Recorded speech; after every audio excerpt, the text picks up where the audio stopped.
Rikthehemi sërish në Real Story me ambasadorin Niket të Britanisë Madhe, Mbretërisë Bashkuar, zotin Alistair King-Smith.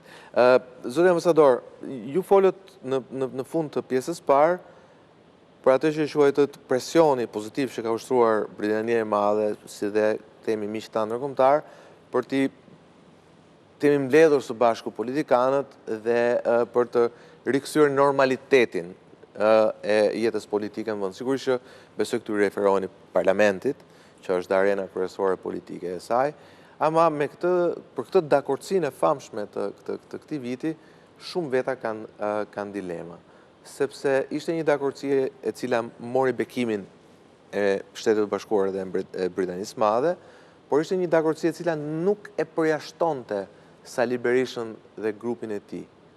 Pra, ju nga njëra anë shpallin në grata një person, për ato motive që janë për publike, por nga ana tjetër për motive thuajse të ngjashme pranoni që ai të vazhdojë të japi kontribut në jetën e vendit. Si ta keni një shpjegim për këtë dualizëm, për këtë kontradikt logjikën vetvete. Pra një person cilin ju e shpallni në grata, më pas e ftoni në mënyrë indirekte, kuptohet atë dhe grupin e tij që të rikthej normalitetin në kuvend.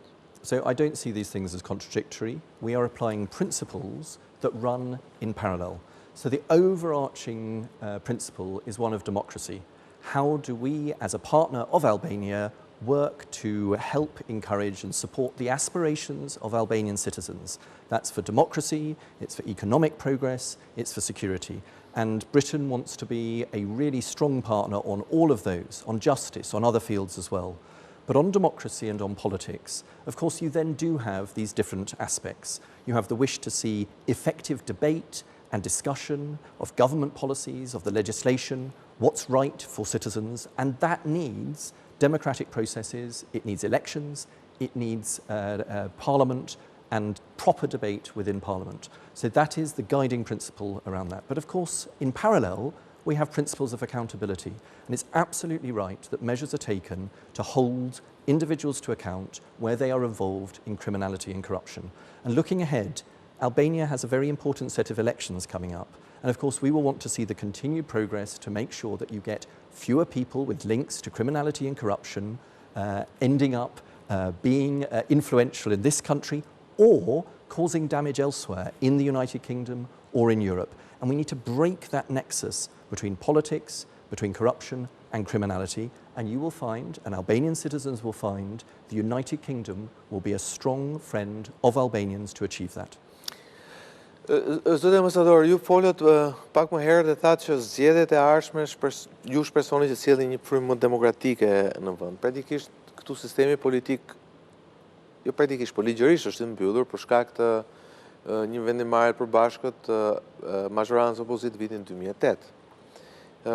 Pavarësisht se gjykata kushtetuese ka sugjeruar hapjen e listave, sondazhet vazhdojnë të mos favorizojnë ato elementë të ri të cilët janë shfaqur, mund të numërojmë me kokra 2 apo 3 grupime të vogla të cilat prej disa vitesh gjallojnë në skenën politike të vendit, as në një segment tjetër të ri apo të moderuar brenda themi 2 grupimeve të mëdha politike në vend. Pavarësisht se këta individ kanë marrë mbështetje të pastër publike, qoftë nga Shtetet e Bashkuara dhe qoftë nga Britania e Madhe. Pra, rikthehet ndoshta çështja tek 2 partitë e mëdha. Mendoni që po flas për mazhorancën e cila se fituesi nuk gjykohet. Pra, mund të flasësh sa duash për kush fiton. Brenda Partisë Demokratike, ju mendoni që ka ende hapësira për frymëmarrje për element të ri jashtë hijes së rëndë të liderit suprem të tyre? So look, I think Albania is still going through a transition. 91 is not a long time ago, 23 years. Ishte për mua, Pra është për një brez të tërë, ama nuk duhet If I get it right, 33 years would be more correct. But what I wanted to also say is that you haven't had long since 97 and 99, when you had the big crash from the pyramid schemes, the collapse of the system, then you had to rebuild that, then you had the Kosovo war. So all of these areas, these issues, are really challenging. You've only had a relatively short time to grow a democratic system.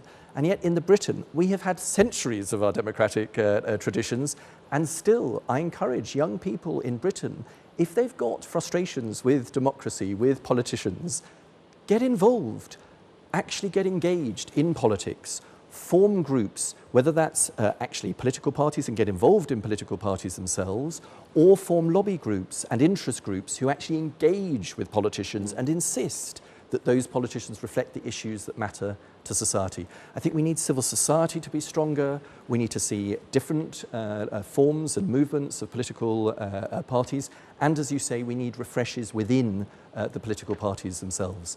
Now, if we look ahead another 10, 20, 30 years, I hope that Albania will move along that path and will find its way through challenging times and more positive ones, actually to get a more pluralistic and dynamic democracy. So I think there is the prospect for that, because one of the things that I have learned in Albania during these 3 years is that Albanians are ingenious, they are brilliant, they are creative. If we could inject more of that into the political sphere and the democratic sphere, I think that would be really positive.